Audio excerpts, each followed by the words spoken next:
గజం కేవలం 4500 రూపాయలతో 165 గజాల భూమి కేవలం 8 లక్షలు మాత్రమే. ఇప్పుడు ఎందుకు ఆయన అలా మాట్లాడారంటే మీ మధ్య ఆయనకి మెంటల్ కండిషన్ సరిగ్గా లేదు. ఆయన చాలా డేస్ అవుతుంది ఇంట్లోకి వెళ్ళిపోయి ఆయనకి ఇంకా మైండ్ సరిగ్గా లేక శ్రీశైలం అక్కడిక్కడ అడుక్కుంటున్నాడు బిచ్చపున్ లెక్క. అడుక్కుంటే నా ఫ్రెండ్స్ మా తమ్ముడు ఫ్రెండ్స్ ఇట్లా మీ నాన్న తిరుగుతుండు, ఎన్ని రోజులున్నా మీ నాన్న మీకు కావాలి అది ఇదని చెప్తే మేము తీసుకొచ్చి హెల్త్ బాగాలేకుంటే కాలు అవన్నీ ఫ్రాక్చర్ అయినాయి అనమాట. సో అవన్నీ తీసుకొచ్చి మంచిగా చేసుకున్నాం. మేము చేసిన తర్వాత మళ్ళీ వెళ్ళిపోయిండు. సందు కాలేదు ఇంట్లో, ఏం సందు కాలేదేమో. ఇక మళ్ళీ అమౌంట్ తీసుకొని వెళ్ళిపోయి ఇక ఎక్కడ డబ్బులు లేవు. కరెక్ట్ టైంలో వీళ్ళు దొరికించుకొని డబ్బులు ఇచ్చి తాగిపించి చెప్పించారు వీడియో. అందులో ఏది నిజం కాదు, అన్ని అవాస్తవాలే. ఇంకా అవాస్తవాలే అంతే ఉంటే ఇక అవాస్తవాలే. ఇక నిజాలు ఉన్నా కానీ దాని గురించి నేనేం చెప్పను. ఇక ఆయన చెప్పిన దానిలో ఒక్కటి నిజం ఉంది.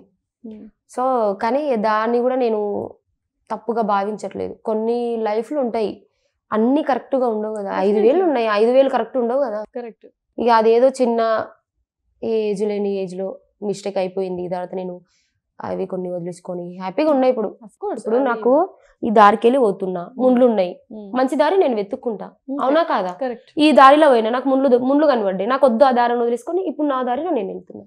ముళ్ళు గుచ్చుకోవడం బెటర్, మంచి దారిలో పోవడం బెటర్. మంచి దారిలో నేను పోయిన ఫస్ట్ దారి ముళ్ళు గుచ్చుకున్నా, నాకు నచ్చలేదు, వదిలేసుకున్నా వచ్చి ఇప్పుడు నేను నా చదువు కంటిన్యూ చేసుకుంటున్నా, మా మమ్మీని చూసుకుంటున్నా. నేనంటూ కొంచెం డబ్బులు ఏదో ఇన్స్టా ప్రమోషన్స్ ఏవో ఒకటి చేసుకొని నా కాలం మీద నేను నిలబడి. ఎంత వస్తుంది ఇన్స్టాలో ఎంత రాదక్క.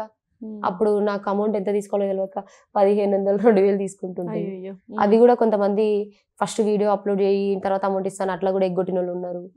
ఇక నా అమాయకత్వాన్ని వాళ్ళు వాడుకుంటారు. ఎట్లా అంటే సిస్టర్ మేము కూడా నీ లెక్క పైనకి వచ్చిన మేము మాత్రం డబ్బులు లేవు, ప్లీజ్ సిస్టర్ హెల్ప్ చేయండి అంటే నాకు బాధ అనిపిస్తుంది. సరే కొంతమంది హౌస్ వైఫ్స్ ఉంటారు కదా, అట్లా వాళ్ళు సిస్టర్ ఏదో హస్బెండ్ శాలరీ తక్కువ వస్తుంది, నా హస్బెండ్ అండగా ఉండాలి ఇట్లా అట్లా అంటే సరే ఏదో పరిస్థితులు.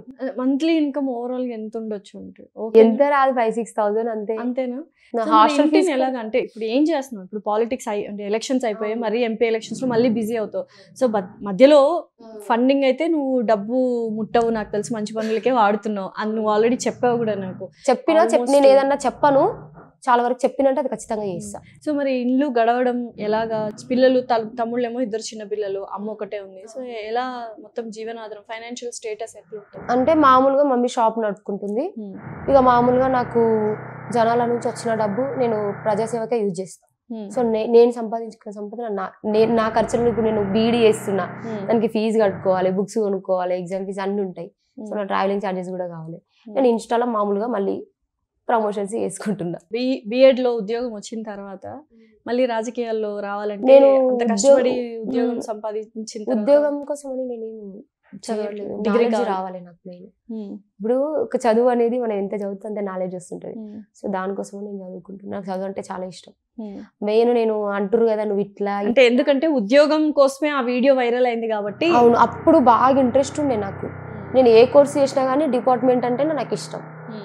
మస్తు గ్రూప్ 1 పడ్డది, గ్రూప్ 2 పడ్డది, గ్రూప్ 3 గ్రూప్ 4 పడ్డది. కానీ నాకు డిపార్ట్మెంట్ యూనిఫామ్ వేసుకోవాలి. ఆ పిచ్చిలో నేను బాగున్నా. యూనిఫామ్ వేసుకోవడానికి ఘోరంగా చదువుతుంటే ఈ కేసు పెట్టినాక ఎంత ఘోరంగా చదివినో అక్కడి దాకా చదివి ఇక్కడి దాకా ఆగిపోయినాయి.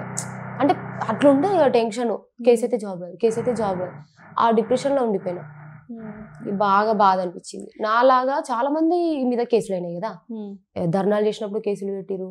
సో ఇది కాదు, ఏదో ఒకటి పోరాటం చేయాలి. రేపు నాలాగా ఇంకొకరు అనుభవించకూడదు. ఇప్పుడు ఏదైనా కానీ మనం చెప్తేనే, ఇప్పుడు ఒక వ్యక్తి తప్పు చేస్తున్నారు, అరే నువ్వు తప్పు చేస్తున్నావు అంటే ఇది తప్ప అని అర్థమవుతుంది వాళ్ళకి. మనం ఏమనుకుంటూ ఉంటే ఏమర్థమవుతుంది? నోటిఫికేషన్ రానప్పుడు నేను నోటిఫికేషన్స్ వస్తలేవు, బర్లను కాసుకుంటానని చెప్పిన 1 monthకు నోటిఫికేషన్ వచ్చింది. ఇప్పుడు ఏదైనా మిస్టేక్ చేస్తేనే, అది ఎంత పెద్ద పొజిషన్ కానీ ఎవరైనా కానీ మనం ఇది అని మన బాధ చెప్పుకుంటేనే అరే ఈమెకి ఇది బాధ అవుతుంది, ఇది కరెక్ట్ చేద్దాం అనుకోవాలి. కానీ ఈమె ఇట్లా చెప్తుంది కదా అని ప్రశ్నించే గొత్తును తొక్కుదామంటే ఇట్లనే లేస్తారు ఇక మనం. ఇప్పుడు బీఆర్ఎస్కి వ్యతిరేకంగా నువ్వు పోరాటం సాగించావు. సో ఆబ్వియస్లీ రాజకీయాల్లో ఎలా ఉంటుందంటే, ఎవరికి వ్యతిరేకంగా ఉంటే అనుకూలంగా ఉన్న వాళ్ళు, ప్రతిపక్షంగా ఉన్న వాళ్ళు, ఆపోజిట్ వాళ్ళు వచ్చి మాట్లాడడం కానీ మా పార్టీలో చేరడం కానీ అలా జరుగుతుంది.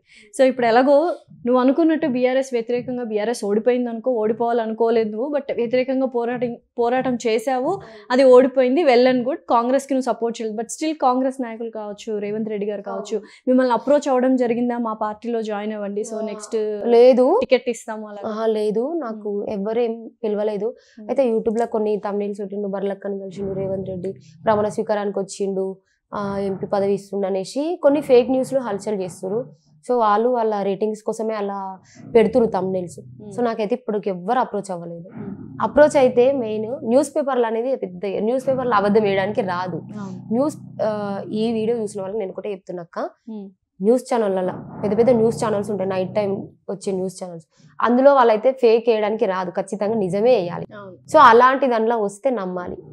మీ వ్యూవర్స్ ఉంటారు కదా, వాళ్ళకి ఒకటే చెప్తున్నా, న్యూస్ పేపర్లో వచ్చినాయి కానీ న్యూస్ ఛానళ్ళలో వచ్చినాయి మాత్రమే నమ్మాలి.